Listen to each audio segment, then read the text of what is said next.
¿Qué tal? Mucho gusto. Vamos a presentar la clase espejo.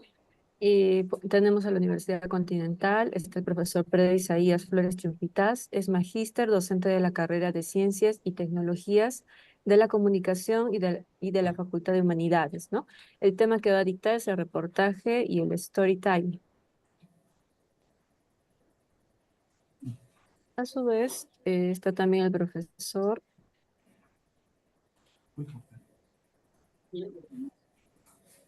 Ah, ya. A ver, vamos a ver, ¿no? También estamos con el doctor Manuel Rivera. Sí.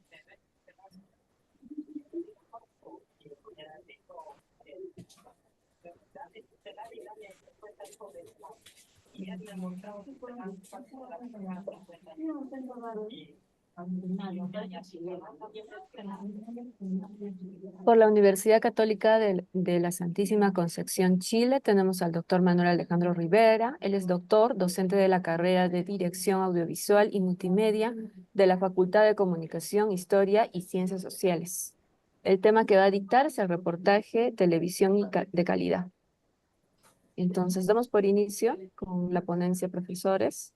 Muchas gracias por acompañarnos y por hacer la realización de esta clase espejo. Bueno, un cordial saludo a los estudiantes allá en Perú, también a quienes se están conectando desde Concepción. Me gustaría, antes de comenzar mi presentación, dar también la posibilidad de que nuestra jefa de la Unidad de Cooperación Internacional de la Dirección de Relaciones Institucionales y Vinculación, la señora Mary Hayes, nos pueda también hacer un saludo protocolar desde la Universidad Católica de la Santísima Concepción acá en Chile. Muchas gracias, Manuel y Pedro también por este trabajo colaborativo. Juliana también para prestar el apoyo em, de gestión para que esto se podría llevar a cabo. Em, bueno, yo soy un amante de la internacionalización de la educación superior, lo cual muchas personas asocian a las movilidades estudiantiles, los intercambios estudiantiles, que si bien es una parte de lo que puede ser una experiencia internacional en su formación de educación superior, no es la única opción. Este es un ejemplo de, claro, quizás una micro experiencia, pero de todos modos una experiencia que les va a ambos grupos de estudiantes abrir los ojos un poco a qué es bueno, la carrera profesional que están estudiando, su futura profesión, sus futuros trabajos, o los que se inclinan por una carrera académica. Supongo que por estas líneas se van a continuar esos estudios y esto le va a dar una idea de qué es la realidad del área en el caso para los alumnos de la Universidad Continental en Chile y para los alumnos de la UCSC en Perú. Y quizás se van a encontrar con que hay ciertas cosas que comparten, ciertas cosas que tienen en común y por otro lado, cosas que no están igual. Y eso es lo bonito de estos tipos de experiencias. Así que yo espero que prestan mucha atención y aprovechan de aprender, perdón, de otro profesor que les va a compartir un poco otra visión de qué es lo que están estudiando.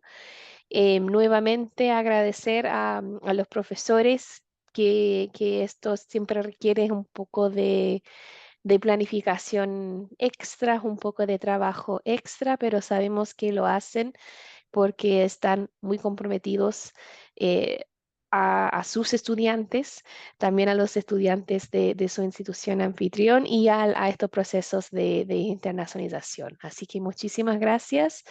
No quiero quitar mucho tiempo porque el que va a compartir algo interesante ahora es el profesor Manuel. Así que, Manuel, te dejo el micrófono y muchas gracias también por invitarme para poder escuchar un poco de lo que van a compartir. Muchas gracias, Mary.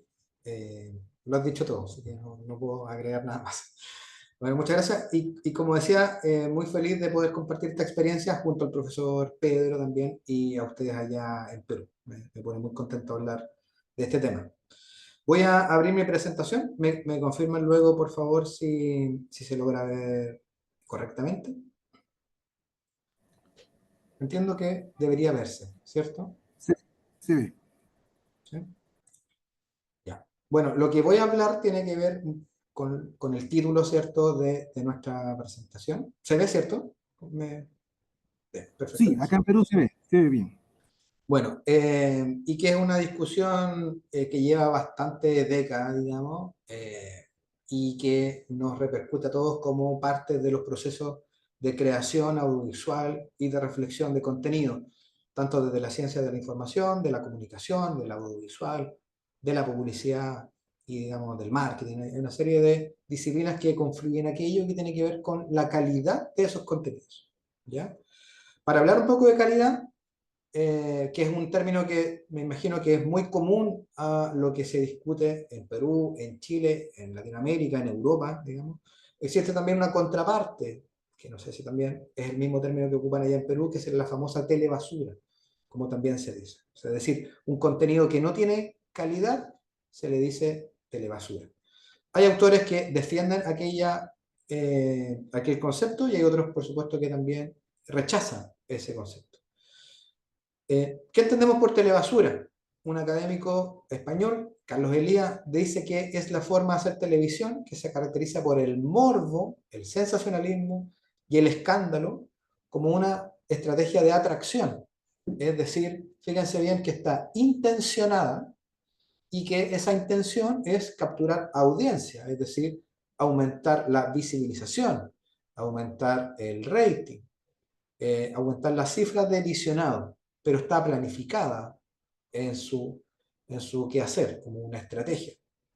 Gustavo Bueno, otro académico también español, afirma que la telebasura es desde su origen un término práctico, ¿cierto? Que tiene además un término despectivo, peyorativo, y que esa mirada también hace que la gente tenga una visión negativa de la televisión y de los conceptos.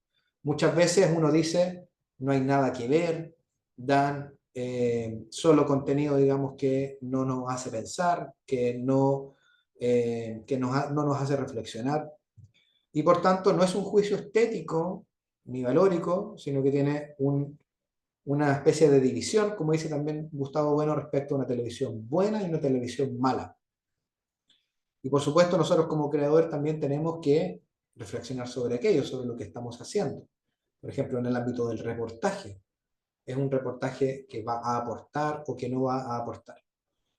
María Lamuedra, también otra académica, señala, por ejemplo, que las historias de los famosos, que tienen contradicciones sociales, culturales, etc., producen esta tipología y siempre tienen un sentido negativo sobre la expansión social.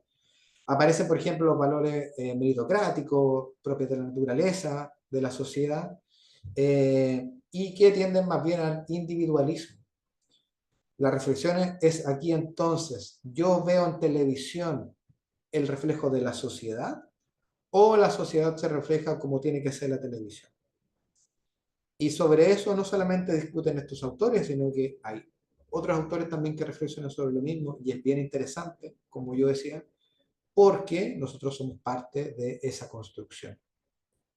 Yo me acuerdo incluso mi profesora de la tesis del doctorado que me decía que era un concepto que yo no tenía que utilizar.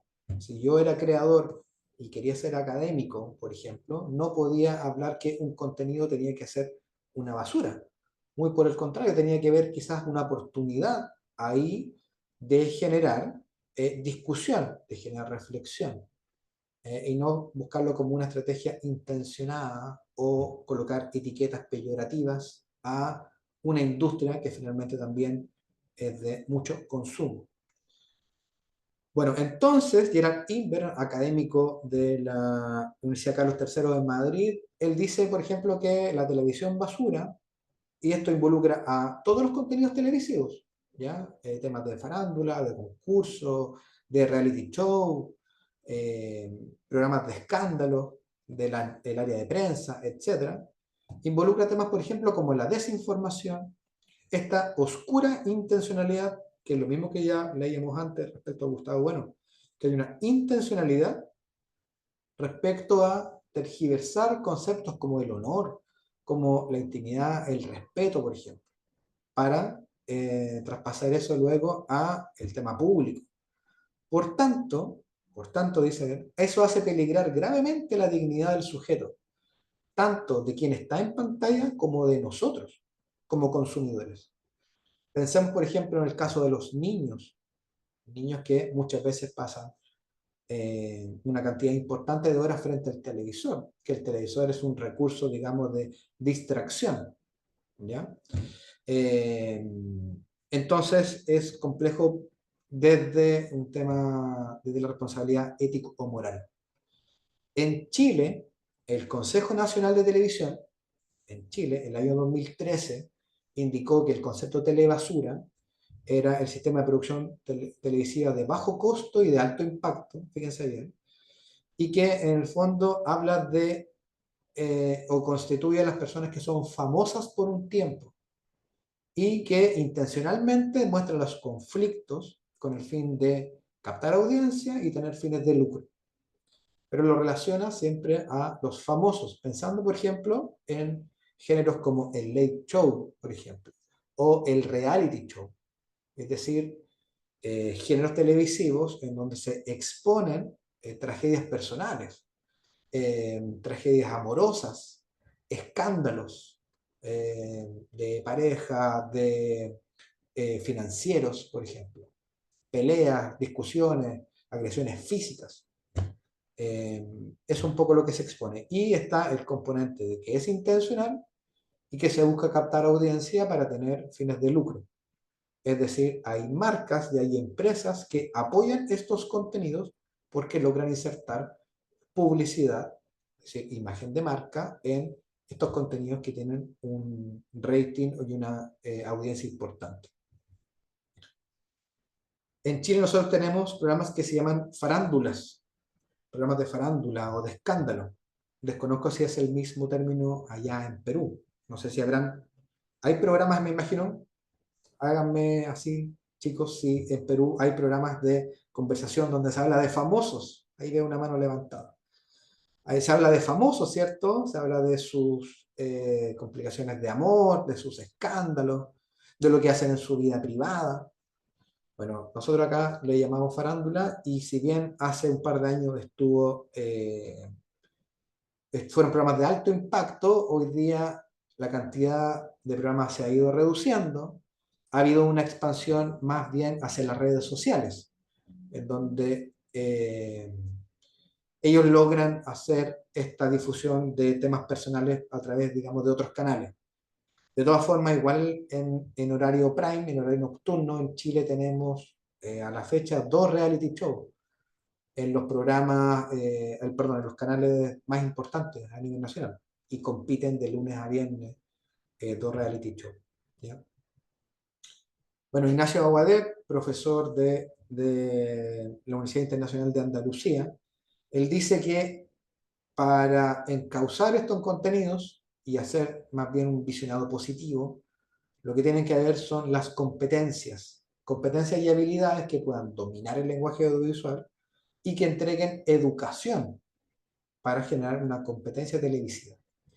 Esta educación la incorporan ustedes como estudiantes, ¿ya? Porque ustedes finalmente van a generar estos recursos didácticos para enseñarle a la ciudadanía, para enseñarle a las familias, aprender a discriminar qué contenidos son mejores de ver y cuáles no. Por ejemplo, en el caso del reportaje, qué contenidos se pueden abordar, cómo no, y que el reportaje tenga una intención también, no solamente de mostrar un escándalo, sino de educar, ¿ya? De hecho, hay reportajes en canales educativos, por ejemplo, como el Discovery o canales de ciencias, en donde se hacen muy buenos reportajes y tienen una finalidad educativa. No apelar siempre al tema del morbo por la captación de audiencia. Bueno, aterrizando esta discusión, la profesora Eva Pujadas en cual me voy a referir como los criterios de calidad, recoge esta discusión, ¿ya? La profesora Eva Pujayo actualmente es la vicerrectora de la Universidad Pompeu Fabra, una importante universidad ubicada en Barcelona, en España, y que a través de dos escritos, un paper y un libro, aquí están las publicaciones, el paper se llama Televisión de calidad y pragmatismo, que está en los cuadernos de comunicación del año 2002 y que posteriormente describe con lo que voy a señalar ahora, el año 2011, en un libro que se llama Televisión de calidad. Ella describe los criterios para que cualquier género y formato televisivo pueda ser medidos si es que son de calidad o no. Y esto es aplicable, como digo, a cualquier género, y puede ser el reportaje, por ejemplo, puede ser un reality show, puede ser un noticiero, digamos, o el formato que yo desee. Ella propone los siguientes criterios de calidad y que son en el fondo los que nosotros como creadores y digamos como consumidores tenemos que analizar. Primero, analizar el contenido, luego criterios que tienen que ver con la forma, con la relación entre el criterio y la forma, con el género audiovisual al que pertenece, con la hibridación de géneros, recordemos que hay géneros también que son difíciles de detectar a buenas de primera o que están fusionados, y con la comunicación con la audiencia. Y ella genera una tabla que uno puede discriminar, digamos, si posee o no posee o qué cantidad de estos ámbitos de análisis yo puedo hacer.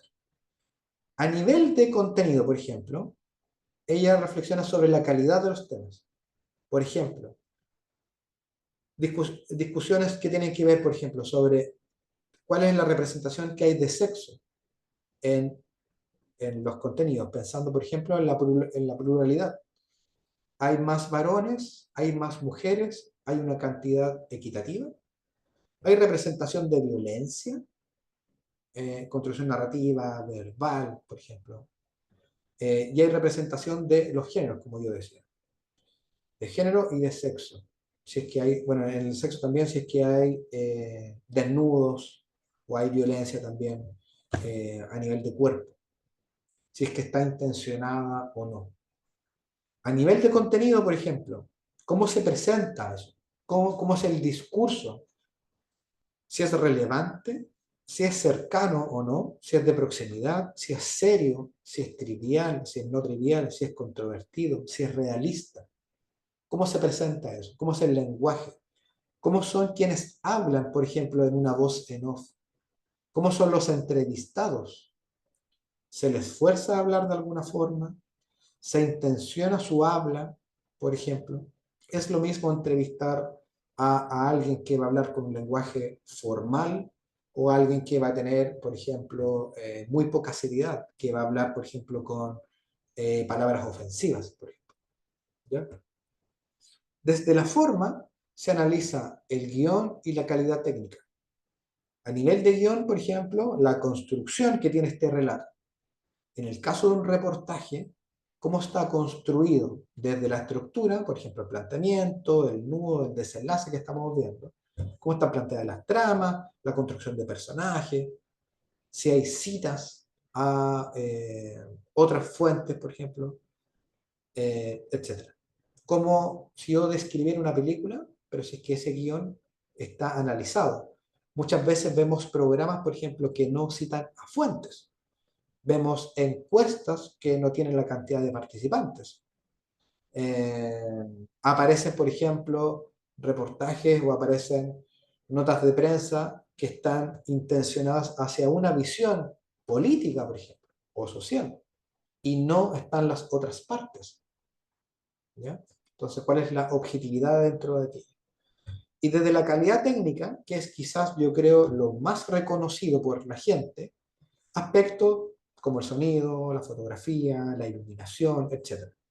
De hecho, es muy común, por ejemplo, que en el cine propio, en el cine nacional, uno puede decir que la película a uno no le gusta porque tiene mala calidad de imagen o tiene mala calidad de sonido. O que la emisión de un capítulo de un programa de televisión tenga interferencias de sonido. o tenga una edición que tiene errores, tenga textos de apoyo, por ejemplo, acá con falta de ortografía, o tenga una mala actuación. Eso quizás es lo más detectable a, digamos, a simple vista. Y uno puede discriminar entre un contenido de baja calidad, descuidado, de bajo presupuesto, intencionalmente fallido o con una calidad alta, es decir, que hubo preocupación y detalle en esa creación. En la relación entre esta forma y el contenido, se busca analizar el enfoque artístico, el creativo o la originalidad que puede tener una pieza, un reportaje o un programa. O si, como ya decía, ofrece lecturas distintas. Por ejemplo, que es esto que ya señalaba, respecto a cuál es la objetividad que puede tener un reportaje o que puede tener cualquier contenido. ¿Tiene la misma lectura para todos los espectadores o no? ¿O quedo con dudas cuando veo un contenido? ¿Se cuenta todo? ¿Se intenciona todo o no? Desde la integridad profesional, otra forma de medir la calidad, por ejemplo, es la pulcritud de la expresión que tiene el programa. ¿Y cuál es la claridad de la exposición al tema? ¿Se cuentan los antecedentes históricos? ¿Se cuentan los, así como las causas, también los efectos que puede tener un tema? Si habla, por ejemplo, de violencia en un noticiero, eh, pongo, por ejemplo, luego un número de contacto que la gente pueda ubicar a alguien que me pueda proteger. Esto lo digo porque, por ejemplo, en España en particular, es parte de la ley televisiva que cuando yo genero una noticia, un reportaje o un contenido, por ejemplo, de violencia física, debe aparecer, por ejemplo, luego un número de contacto de la policía o de alguna unidad estatal o de alguna fundación que preste servicios de asesoría o legal o que yo pueda contactar si es que veo o sufro ese tipo de violencia. ¿Eso existe o no existe? ¿Existe el número de contacto? ¿Puedo profundizar? ¿Puedo averiguar los nombres de quienes aparecen en pantalla? Si es que aparecen, por ejemplo, médicos, abogados, etc. Eso también es parte, digamos, de ese análisis. A nivel de géneros audiovisuales, por ejemplo, aparecen tres, desde los géneros informativos, los noticieros, la actualidad, los documentales, son equilibrados, usan sensacionalismo, se contextualiza la noticia, a lo que ya también le estaba refiriendo. El lenguaje es claro, presenta temas de interés público, ¿se fijan? Son bastantes los análisis que uno tiene que hacer. No se trata simplemente de pensar un tema y de crear el guión o de salir a grabar. O sea, un programa de calidad busca reflexionar sobre esos temas. En ficción, en el tema de película o de la creación de contenido de no realidad, digamos, el guión, como es, ya lo hablamos en otro apartado, es original, es controvertido intencionalmente, por ejemplo, para causar morbo, maneja estereotipos dentro de los personajes, por ejemplo, que yo estoy construyendo. Ella dice, por ejemplo, despierta mentes o hace soñar, permite, por ejemplo, que los niños o que los jóvenes vean a estos referentes que están siendo entrevistados o que aparezcan en cámara y que sean un ejemplo para mí. ¿Se fijan? Puedo mostrar, por ejemplo, a alguien que le ha ido bien en la vida y que, a pesar de las dificultades que ha tenido, es un ejemplo que yo pueda seguir. A eso se refiere con hacer soñar, que yo despierte algo. Por ejemplo, cuando vemos las Olimpiadas, perdón, los Juegos Olímpicos, mejor dicho, cuando vemos los Juegos Olímpicos que terminaron hace un par de semanas, siempre son gente de esfuerzo, gente que dedica su vida a entrenar, gente que dedica esta pasión de forma profesional. Y ahí uno puede ver, por ejemplo, que todos los niños o los jóvenes participan con mayor interés en un área deportiva, por ejemplo. ¿Ya? Va un poco por ahí. En temas de entretenimiento, por ejemplo, ¿qué valores están implícitos? Si hay una ideología, si hay respeto por los participantes, si hay sentido del humor y además humor sano o humor familiar, si es que se usa la inventiva y si es que se cuenta con la inteligencia del público objetivo.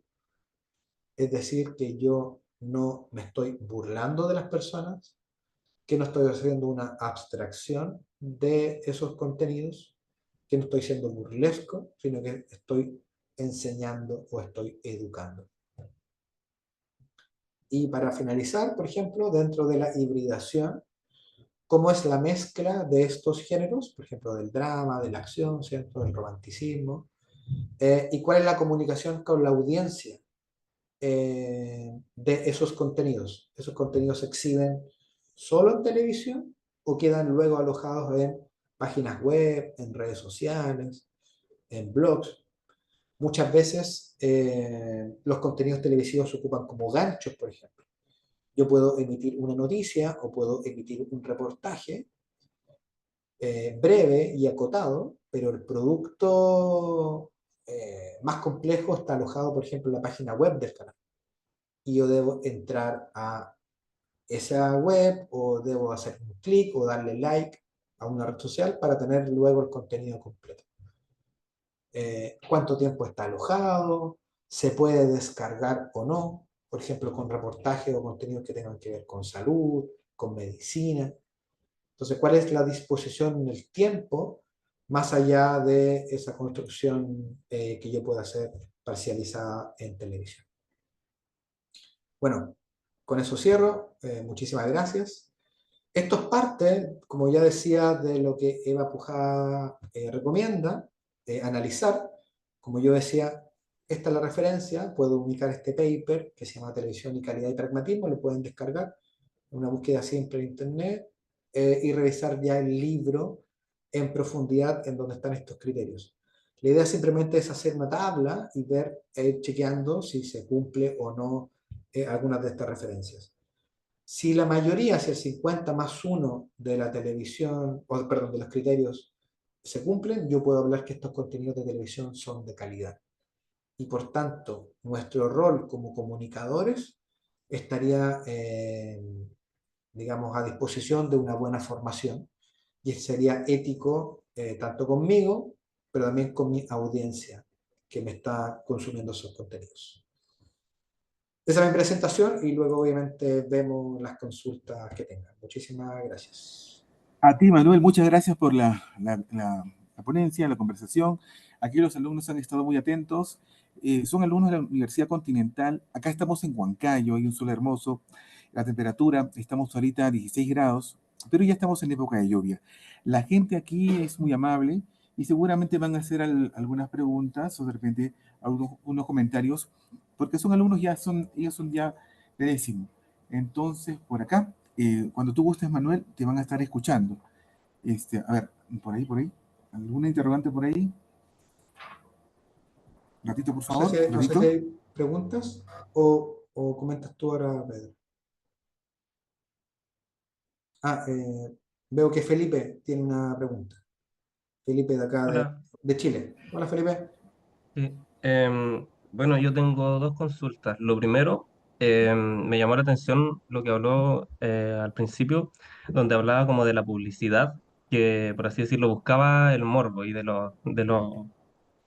eso, de las marcas que apoyaban a los contenidos como no tan de calidad o que buscaban más eso, publicitarse por medio de cosas no tan éticas. Y me llama la atención entonces, ¿cuál sería la motivación que pueden tener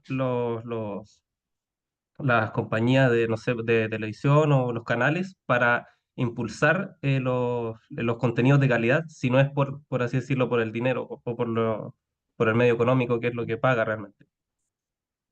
Ya, es una excelente pregunta y que es difícil de abordar porque si tuviéramos la respuesta, haríamos solo televisión educativa, digamos.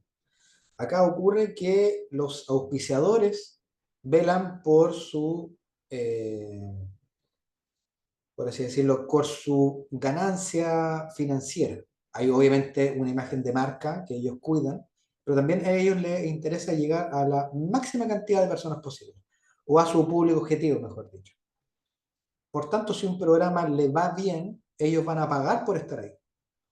El contenido puede ser discutible, sin duda. El contenido puede no ser de calidad, pero más allá de eso, ellos cumplen con el objetivo que ellos tienen, que es posicionarse, estar dentro de. Por eso yo señalaba, por ejemplo, en Chile, que tú lo puedes ver, Felipe, que de lunes a viernes, los dos canales más importantes tenemos programas de reality show, de gente que está encerrada hace meses y que hace pruebas físicas, por ejemplo. Y que es un contenido que formalmente no me aporta, más allá de la entretención, pero está muy bien financiado, tiene muchas empresas que están. Entonces, la intención ahí no es formalmente educar o sensibilizar contenidos de relevancia, sino que simplemente impactar con el nombre de la empresa. No hay una fórmula para invertir eso, digamos. Hay muy buenos programas también educativos y que tienen que ser cancelados al poco tiempo porque no tienen auspiciadores. Entonces, si yo tuviese la respuesta, digamos, haríamos solo televisión de calidad, pero no se puede.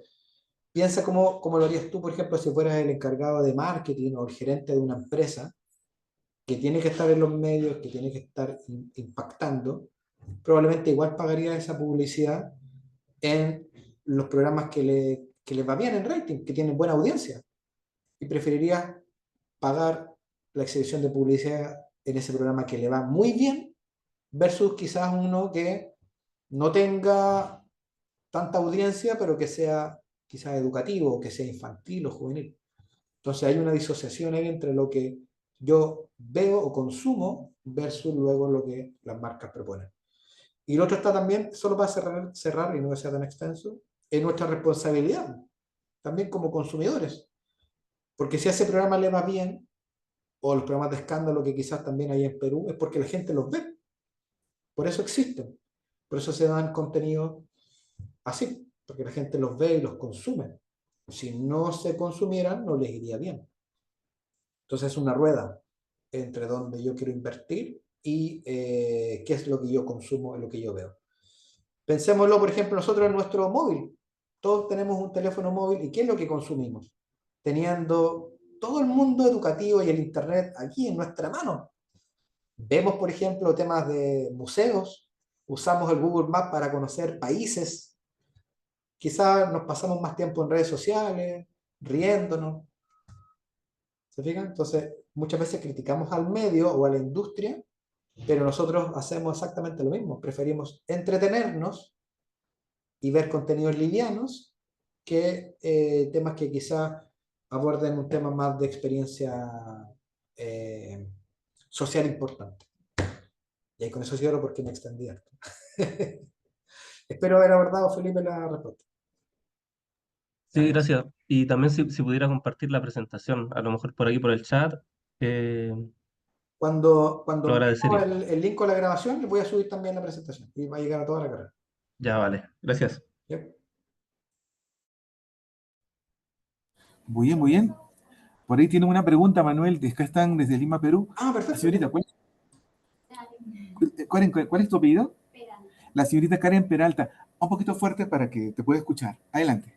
En sí mi pregunta es, ¿por qué no hay unas propuestas en lo que es innovación en producción de TV? Porque en sí, si tenemos distintos géneros y formatos, podemos ver qué le gusta al público y según eso podemos abordar un género televisivo para hacer contenidos educativos de calidad en ese caso. Porque, por ejemplo, en nuestra universidad nos hacen llevar un curso que es de innovación 1 y 2, pero no abordan, no profundizan en nuestra carrera, porque lo hacen de manera general.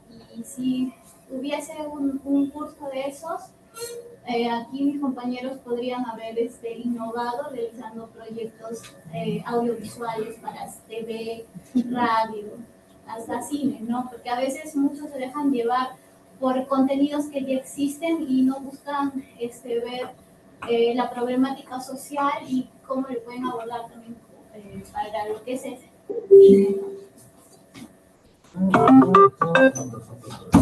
¿Se logró escuchar por allá? Sí, escuchaba por momentos un poco la pregunta. Entiendo que tenía que ver con que ciertos contenidos eran parte de la universidad, de los currículums, de la formación, ¿cierto? ¿O no? Sí, sí, sí. Lo que un poco trata de consultarte también es qué tipo de contenidos educativos se podrían impulsar a través de repente de las universidades o las redes sociales eh, frente a lo que ofrece la realidad también, pues, ¿no? Ya. Y qué alternativas ofrece la academia, ¿no? Sí, sí, justo. Sí. A ver, también la respuesta voy a tratar de hacerlo breve, pero puede ser extensa. A ver, a nosotros se nos forma, ¿cierto?, como creadores, como realizadores, desde el guión, desde quizás el análisis, desde tomar una cámara, generar, no sé, proyectos de televisión, documentales, reportajes, desde lo operativo y desde la integración con las otras disciplinas, con el periodismo, con publicidad, de pronto con la creación de proyectos, con el desarrollo, digamos, que involucra un contenido completo. Pero muy bien, como dice usted, son pocas las instancias de reflexión o de, digamos, de asignatura o de contenidos que hablen, por ejemplo, de contenidos educativos o de análisis de proyectos de calidad. O sea, buscar algún nombre como que involucre esos contenidos. Efectivamente, no se da o es bastante poco. Sin embargo, hay disponibilidad, digamos, de análisis sobre eso y que quizá responde más a esfuerzos personales. Esto, por ejemplo, de medir la calidad o no, que hacía la profesora Eva Pujada, es uno.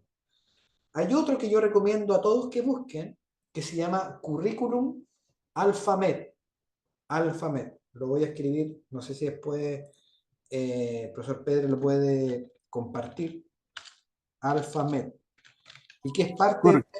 ahí está en el chat, y que es parte de una red internacional que aborda sobre la educación, como ya decía el profesor Ignacio Aguader en la presentación, eh, la educación para medios de comunicación. Eso es muy relevante para radio, para televisión, para cine, para contenidos en los colegios, para contenidos a nosotros como dentro del área de la disciplina de formación de comunicación o audiovisual. Y hay currículums que se están abordando con estos contenidos educativos, incluso desde los colegios. Hay una reformulación de los planes educativos escolares en colegios, en escuelas, en El Salvador, perdón, en Guatemala, en Costa Rica, hoy en día, que a los niños muy pequeños se les enseña a analizar, describir, criticar y crear medios de comunicación que tengan procesos de educación. En el caso de los niños participan también los papás, participa la familia y participan los profesores. Y la idea es que en ese proceso, cuando incluso uno ya crece y uno entra a la educación superior, como nosotros, podamos nosotros discriminar intencionalmente contenidos que sean de calidad. Y eso es relevante porque es transversal, involucra que la sociedad completa esté educada y esté capacitada de realizar y de observar esos contenidos de calidad. Y ahí la calidad se refiere a la educación. Yo los invito a que lo vean, se llama Red Alphamed y lo que están haciendo a nivel de educación se llama Curriculum Alphamed. Ahí se habla de competencias mediáticas, competencias de alfabetización, y se enseña, digamos, a discutir sobre eso. Quizá el profesor Pedro después lo pueda ver, si requieren, después me pueden escribir y yo le puedo compartir escritos, papers, libros sobre eso. Y es bien interesante. Y uno hace también un poco de reflexión sobre lo que uno crea, sobre lo que uno construye y sobre también desde cómo la televisión o el reportaje o los contenidos se pueden, digamos, mejorar. Esto tiene que ver también con el financiamiento, como hablábamos, si es privado, si es público. En Inglaterra, por ejemplo, la BBC, que es una cadena pública y que se financia con impuestos, los contenidos son de alta calidad educativa porque está pagado con los impuestos de cada uno. Entonces, ¿qué es lo que yo quiero ver? ¿Qué estoy dispuesto a pagar? Tiene que ver un poco con eso. Es como cuando ustedes pagan una entrada al cine. Ustedes escogen la película porque la pagan. Y escogen qué ver y dónde verla. Y escogen el asiento. Y escogen si quieren comer o no quieren comer. Entonces, con la televisión podría ser exactamente lo mismo. Pero bueno, eso ya sería extenderme y hacernos otra clase de espejo, otro día. Y hablamos de eso. Eso, Pedro. Muy bien, muy bien. ¿Alguna pregunta por aquí adicional? Uy, tienen más preguntas. Mira, Manuel, están levantando la mano acá en Perú. ¿Tu nombre cuál es? Buenas tardes, Manuel, ¿qué tal? Mi nombre es Arturo Ramírez y bueno, la pregunta que quería hacerte era con respecto, tocando un poco el tema de televisión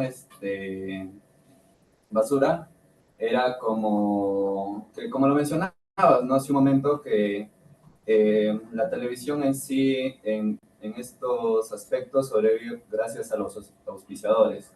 Entonces, no sé si lo consideras que la televisión de alguna manera estaría sobreviviendo gracias a ellos, ya que hay un público amplio, imagino que en todos los países de que consuman este producto, ¿no? Y yendo a la pregunta es si consideras que se estaría yendo a declive la televisión porque ya los públicos jóvenes, las nuevas generaciones ya no consumen este tipo de televisión tradicional, prefieren usar redes sociales o algunos otros medios, ¿no? de información y ven quizás a la TV como, no sé, no algo de entretenimiento o incluso muchas de las personas adultas, mayores también ya no lo consideran algún medio tanto informativo, sino entretenimiento. Entonces mi pregunta iba por ahí, ¿no? Considerando esto, si es que la televisión ya por estos temas estaría en declive o también, ¿no? El surgimiento de los nuevos medios digitales. Ya. También una muy buena pregunta. Una muy buena pregunta. Y también se analiza mucho acá en Chile. Se habla acá de la crisis de la televisión. No sé si también allá en Perú se discute sobre la crisis también allá. Acá se habla de la crisis porque hay una fuga, tal como usted dice muy bien, de la gente que ahora está en esto, está en las redes sociales, está en lo digital, principalmente los jóvenes, y hay una fuga también de auspiciadores. O sea, estas mismas marcas también han incrementado, acá en Chile, cerca del 30% de la publicidad en redes sociales. Pero ocurre que esa es la mirada de nosotros, bueno, de ustedes, que son más jóvenes que yo. Ustedes deben tener la mitad de años que tengo yo, sin duda. Es la mirada de ustedes, porque ustedes no consumen televisión. Pero el resto de la gente, quizás su familia en sus casas, sus mamás, sus papás, sí ven televisión. Y la tele está, guste o no me guste, está en todas partes. Cuando uno va a una sala de espera de un centro médico, está la tele. Un director decía en una charla una vez, en las cárceles, por ejemplo, en un caso más extremo, en las cárceles la única entretención es la tele. ¿Se fijan? En los hogares de ancianos hay teles. En los hospitales hay una tele en una sala de espera, por ejemplo, en una habitación común. Es decir, hay otro público que no son ustedes, sino que es un público mayor que sigue consumiendo tele. Y los contenidos, además, se dan vuelta. Una noticia que llega a Internet, quizás a las horas, o en la noche, o al día siguiente, llega a la tele. Y lo que ocurre en la tele es, a su vez, contenido para redes sociales. Así funciona. Entonces, los contenidos son cíclicos. Un programa de farándula, de escándalo, de reality show que se da en la tele es el like que hay que dar al día siguiente en Instagram o en TikTok. Y a la inversa, cuando ocurre una noticia de impacto en redes sociales, después igual la noche llega a la tele. Es como el diario está más atrasado, el periódico llega un día después a la noticia. La red social le gana a la tele porque es más inmediata, pero los contenidos finalmente están dando vuelta en uno y otro. Entonces, esta famosa fuga que se habla de auspiciadores, en el impacto directo sí, pero el contenido no cambia. El contenido se sigue dando igual. No sé si lo hacen ustedes allá, quizás su familia, su mamá, su papá, pero cuando yo no veo una teleserie, una telenovela o algo, en el día después la gente lo ve en YouTube o lo ve en la página web del canal. Entonces, la televisión quizás tiene una vida más extensa y la marca está presente igual más tiempo.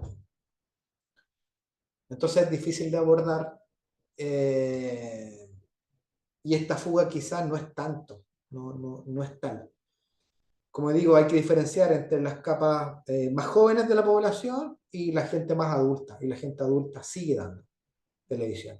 Y para cerrar, los grandes eventos, por ejemplo, como un partido de clasificatorias del Mundial, como el que fue hace poquito tiempo entre Perú y Chile, esos eventos o los grandes eventos siempre se van a dar por televisión.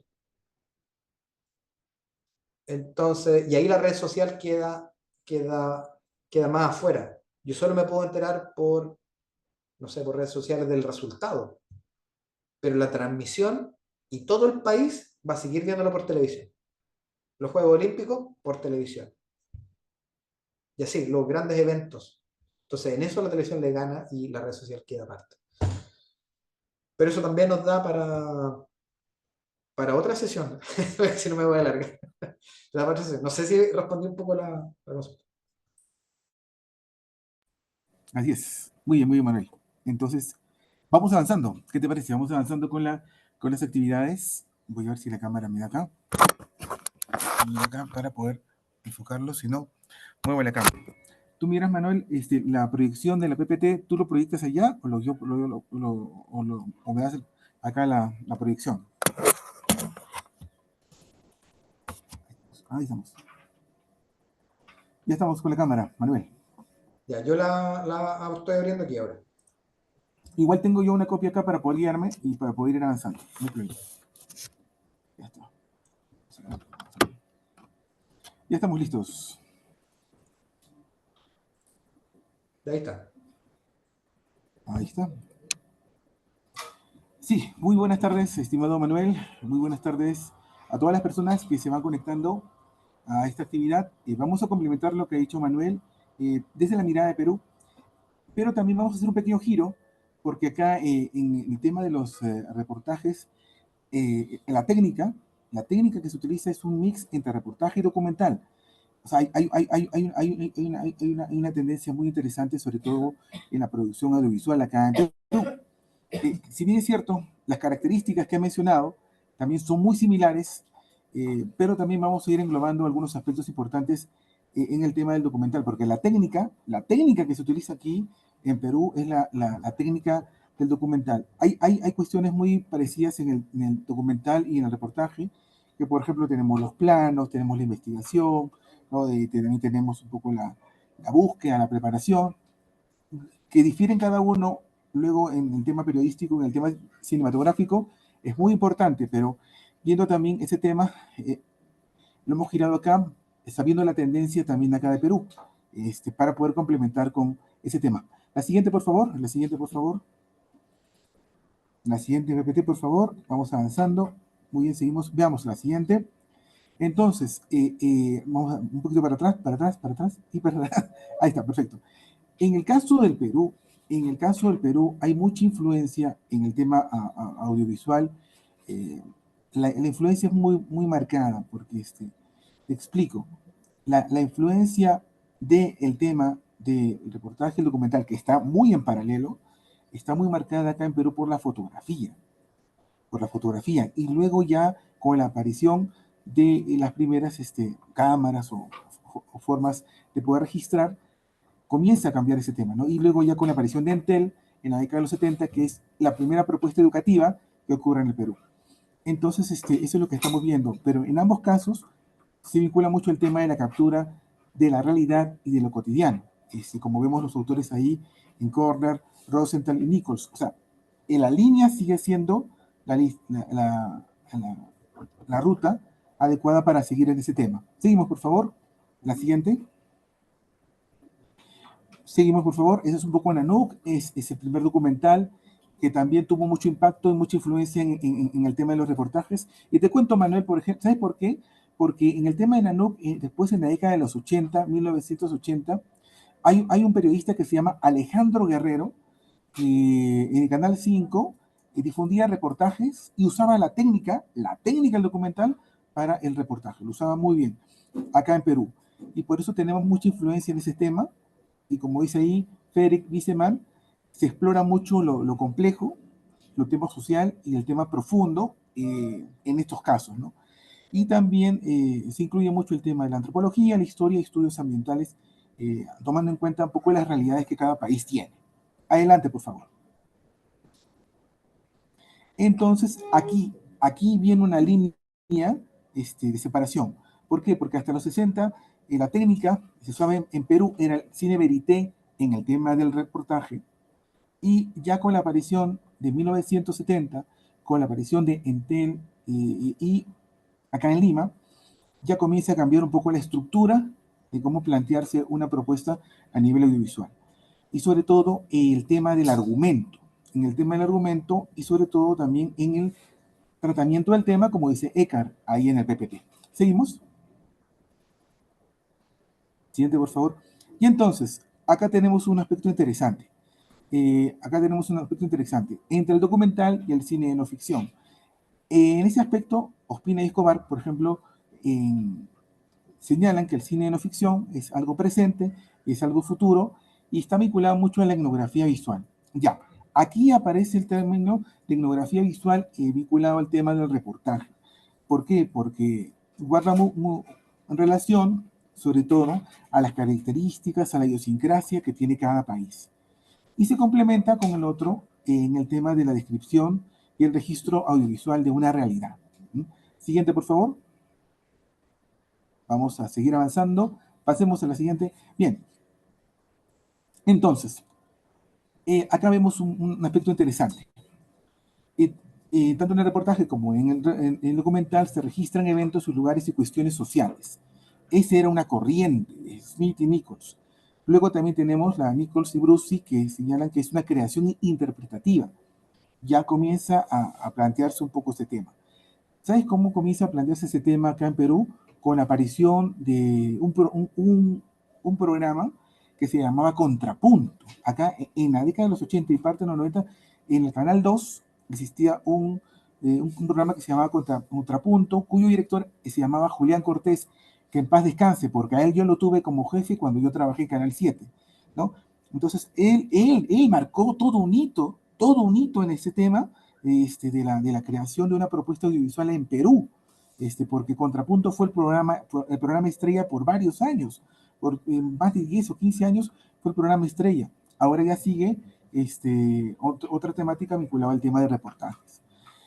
Acá viene también el impacto emocional, ¿no? Y en el tema de la narración a nivel del reportaje, porque eso capta la atención, como tú bien lo mencionabas, Manuel, de los espectadores. O sea, el tema emocional, y lo plantea Winston. Siguiente, por favor. Pasemos a la siguiente PPT. Muy bien. Acá vamos ahí lo dejas, Manuel. Acá está un tema interesante porque tiene que ver mucho también con el tema del reportaje y con la idiosincrasia, sobre todo la localidad que ahorita me encuentro, Manuel, que yo me encuentro ahorita en Huancayo, como te comentaba en interno, ¿no? Me encuentro a 8 horas en la carretera central, 8 horas de Lima, al centro. Estoy a 3.500 metros sobre el nivel del mar. Lima está sobre 500. De Huancayo, 2 horas hacia el norte, o 3 a lo mucho, hay una localidad que se llama Mito. En Mito, por ejemplo, se escenifica cada 1 de enero un evento que se llama la Guaconada. Las personas vestidas con estos atuendos bajan de los cerros y tocan casa por casa y comienzan a preguntar si la gente se ha portado bien o se ha portado mal. Suena un poquito irónico en este siglo XXI, pero aún esta costumbre que los españoles no la abolieron, o cuando llegaron a esta zona del Perú, aún la mantienen. Y entonces estas personas, ¿no? Con ese látigo en mano, comienzan a, digámoslo así, a llamar la atención y darle 1 o 2 latigazos a la persona que cometió algún hecho o alguna eventualidad. Esa máscara que tú ves ahí, para la persona que lo usa, conocida como Wacom, lo transforma y lo convierte en el personaje. Se han hecho muchos reportajes sobre este tema de mito. El traje que vemos aquí, por ejemplo, este marroncito, es el traje tradicional. O sea, es el traje que se mantiene de la usanza española. Y el traje de Wacom moderno, por ejemplo, es el traje que ahora se utiliza. Entonces, lo que estamos viendo ahora, en base a la teoría, y ahora la práctica, es esto, que las costumbres y las tradiciones se mantienen a través del reportaje y se trata un poco de preservar la cultura como tal. Siguiente, por favor.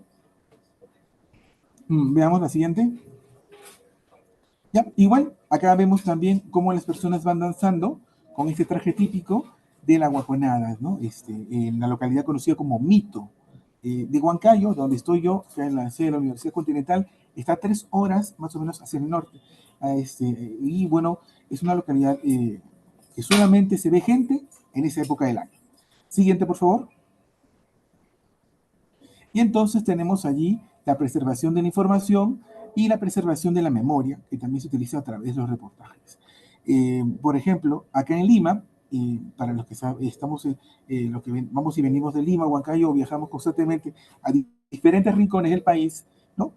Actualmente se está realizando un tema con el tema del transporte, con el tema de la seguridad, ¿no? Que no es nuevo, esto no es nuevo, ¿no? Entonces, ya en los dominicales, este domingo van a comenzar a presentar el análisis, la postura del gobierno, la postura de la gente que está en contra, la gente que quiere sacar tal cosa, esto y lo otro. Entonces se ve que el reportaje nutrido de este valor histórico de la información contribuye también a crear una corriente de opinión. Seguimos, por favor.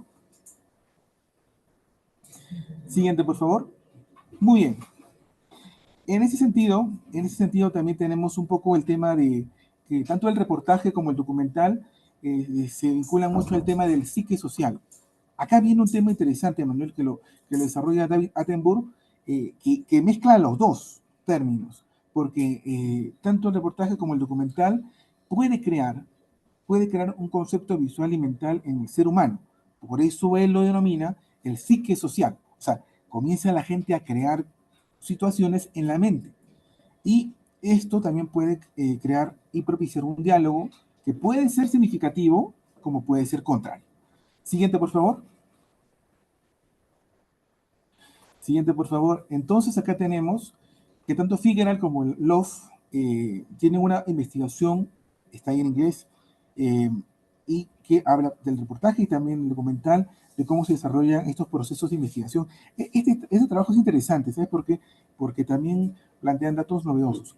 Historia y experiencias de personas vividas, la investigación puede ser longitudinal y tiene una relevancia en la historia. Tiene una relevancia en la historia. Acá en Canal 7, en Lima, Perú, el canal del Estado, hay un programa que se llama Reportaje al Perú.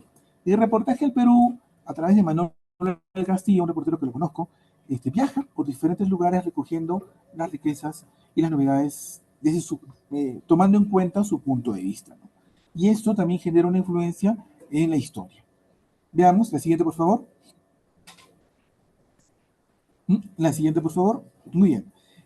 Un aspecto que también se puede tomar dentro del ámbito son los hechos cotidianos que enriquecen el reportaje y los datos, la investigación. Entonces, acá tenemos, por ejemplo, que en Lima cuando están construyendo lo que se le llama la línea subterránea de la línea 2 y han encontrado lo que se conoce como la ciudad perdida de Lima. Y eso que ustedes ven en la foto son las canaletas que antiguamente circundaba el agua. De esa manera circundaba el agua antes de la construcción de los edificios. Y entonces ahí tenemos los restos arqueológicos. Siguiente, por favor. Estas imágenes van construyendo la historia. Siguiente, por favor. Ajá. Y acá vemos cómo, por ejemplo, estos restos históricos que se han desmontado Ahora el Ministerio de Cultura ha entrado a tallar porque ya forma parte del patrimonio cultural y quieren preservar el tema de la conservación y el estudio. Esto lo han encontrado cuando han comenzado a excavar, y han encontrado y se han dado con la sorpresa de estos canales, que no los habían visto, pero ahora los arqueólogos han determinado que es la infraestructura a nivel hídrica que tenía la ciudad de los Reyes. Siguiente, por favor. Siguiente, por favor. Bien, ahí vemos las canaletas también. Sobre todo que ha generado mucho interés y también para algunos puede convertirse en un punto turístico, porque esto representa, por ejemplo, el nacimiento de las primeras urbanizaciones en la capital. En contexto, tenemos aquí datos para hacer un reportaje. O sea, tenemos todo el insumo para hacer un reportaje de carácter histórico, social, cultural, sociológico, qué significaba para la ciudad de los Reyes tener este tipo de detalles, qué significaba estas canaletas, por dónde desembocaba, por dónde salía, por dónde venía el agua, ¿no? Porque antes la ciudad de los Reyes, siglo XV, XVI y XVII, existían lo que es las canaletas, incluso que pasaban por la Plaza Mayor. Siguiente, por favor. Vamos con la siguiente. Bajo las calles de Lima, los tesoros arqueológicos descubiertos en las obras, ¿quiénes estuvieron antes que nosotros? Esa es una buena pregunta, por ejemplo, ¿no? Para hacer un reportaje, ¿no? ¿Quiénes estuvieron antes de nosotros? Es una buena pregunta planteada por el decano el diario El Comercio, cuando encontraron estos hallazgos. Adelante, por favor. Siguiente. Siguiente, por favor. Y ahí vemos también que en otra localidad de Lima, que se llama el distrito de Miraflores, que está del centro de Lima hacia el sur, a casi 40 o 45 minutos, se encontraron restos arqueológicos de la cultura Lima, ¿no? 1300 años de antigüedad. Siguiente, por favor. Era una labor que, por ejemplo, hacía Cálida, que es una empresa que hace reparaciones y refacciones diversas en el tema de infraestructura. En concreto, tenemos un proceso allí que podríamos tomar en cuenta a la luz de la teoría y en la práctica en materia del reportaje, recopilación, procesamiento, análisis de datos, captura de imágenes, sentido, sobre todo de la persona que va a documentar ese tema o va a narrar este tema, ¿no? Siguiente, por favor. Muy bien.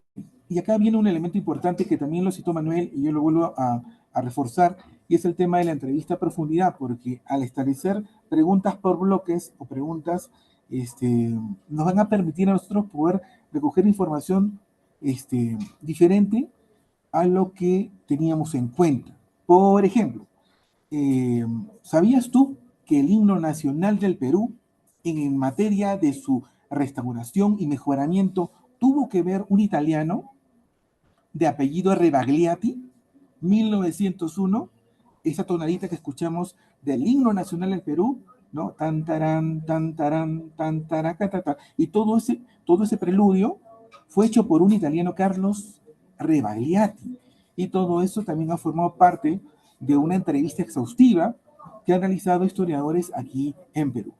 Fue la novedad porque se ha difundido esto hace poco en un programa cuyo nombre Sucedió en el Perú, y fue la novedad porque nadie sabía ese detalle de esa influencia italiana. Incluso también que en 1939 un músico alemán en las Olimpiadas no modificó el himno nacional, porque varios himnos fueron modificados en esas Olimpiadas, pero en ese caso el himno nacional del Perú tuvo una variante para vientos y oboe. Entonces, mira cómo la entrevista te nutre con datos y detalles diversos. Veamos. Seguimos, por favor. La siguiente, por favor, la siguiente. Ya para ir finalizando, en el tema del documental también busca educar, inspirar y provocar el pensamiento, como dice Renoff. Como dice Renoff, de acontecimientos históricos, sociales, culturales, o movimientos sociales que se puedan suscitar en diferentes lugares. Siguiente, por favor.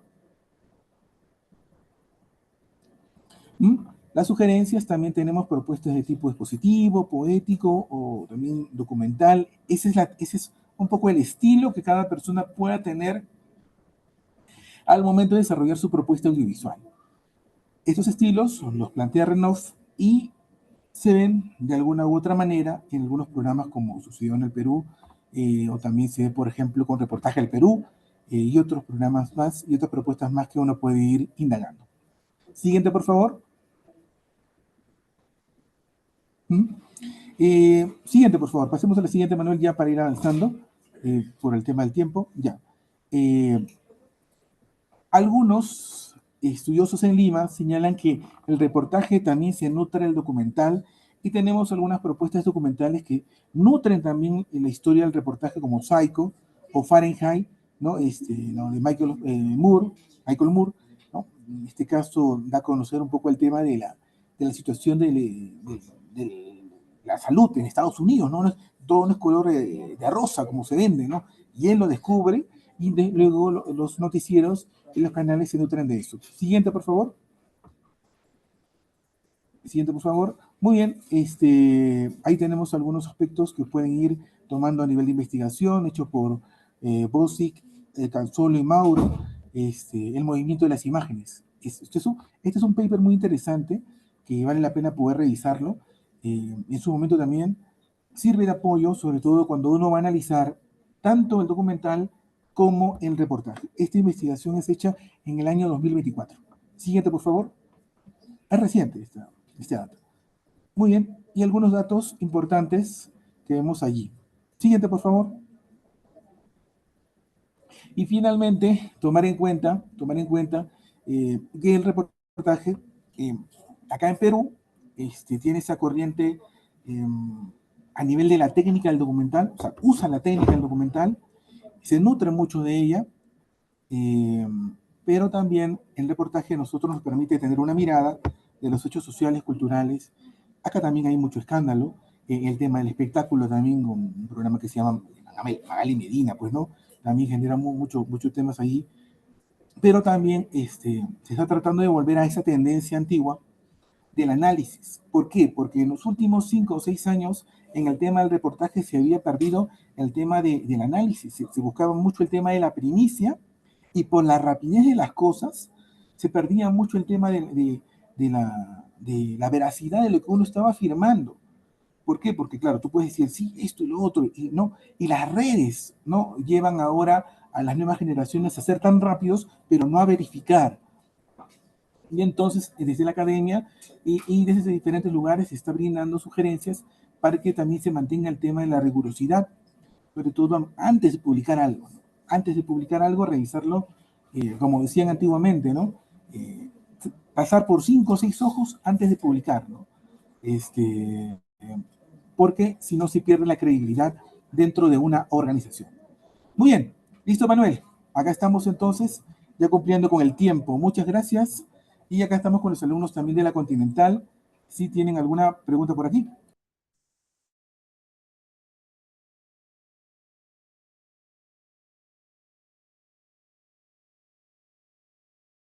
Acá, por acá, Manuel, voy a apuntar a los estudiantes para que también lo puedan ver.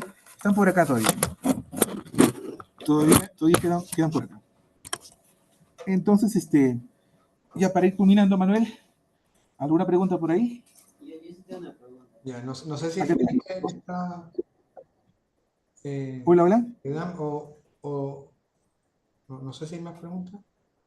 En particular, Sí, una pregunta. Me permitió aprender, nada más. Yo no sabía todo esto que señalaste desde Lima, por supuesto, todo el tema arqueológico, así que me impactó muchísimo. Sí, a todos nos impactó también bastante. Adelante. Ya, en relación justo a lo que estaba mencionando, quería preguntar sobre el hecho de que, no sé, profesor, ustedes si sienten de que la televisión en Latinoamérica está envejeciendo mal, en el aspecto de que, por ejemplo, o sea, yo hace, digamos, cuando tenía 9, 10 años, yo observaba, veíamos televisión y observaba un tipo de temática que ellos tomaron. Y pasando el tiempo hasta el 2024 creo que no ha cambiado mucho. Sigue siendo las telenovelas, sigue siendo el contenido que ellos siguen reproduciendo, pero por ejemplo en Perú no han hecho ningún tipo de algún reality show o algún tipo de programa que de alguna forma es innovadora, nueva, enfocado en el público nuevo y para captar la nueva generación, ¿no? Y algo que sí está pasando en parte del extranjero, o por ejemplo en Argentina también, de que están jalando más que nada en el hecho de los podcasts, escritores y todo eso. Y en general en nuestro país tampoco es que ha evolucionado tanto en eso. Y creo yo por eso es que estamos perdiendo el público que ahora se está yendo a los programas de streaming, ¿no? Sí, lo que tú dices es correcto. Se trata de hacer algún esfuerzo, por ejemplo, acá en Perú, y con algunos canales, programas, por ejemplo, acá en Lima, hay uno que se llama Más Conectados, y bueno, trata de alguna manera de poder preservar el tema del magazine. Y también, si no me equivoco, a las 5 o 6 de la tarde acá en Perú, hay un programa educativo que está utilizando un avatar como conductora. De cuento Manuel está utilizando un avatar, y está utilizando también el lenguaje del castellano con el lenguaje quechua, porque hay algunas zonas ¿no? que se está perdiendo, sobre todo el tema de la tradición. Si bien es cierto, Canal 7 no es un canal caliente, como se le dice acá en Lima, que es un canal que tiene mucha fuerza, desde el Estado se está tratando de hacer eso, ¿no? A nivel privado se mantiene, como bien dice el caballero, el tema de la corriente. Pero también están los programas alternativos que se pueden conocer y analizar a través de las redes sociales y poder conectarse con algunas propuestas que sirvan sobre todo de carácter formativo, ¿no? Sé que hay pocos, pero uno tiene que buscar también, porque uno es dueño de decidir qué es lo que quiere y qué es lo que no quiere en este tema. No es como uno que uno tiene el control de decir qué canal ver, igual ahora en las redes uno decide qué ver, pero en este caso, como tú bien lo has señalado, esa necesidad de poder servirse de cosas que a uno lo puedan enriquecer resulta favorables en este tiempo. Manuel.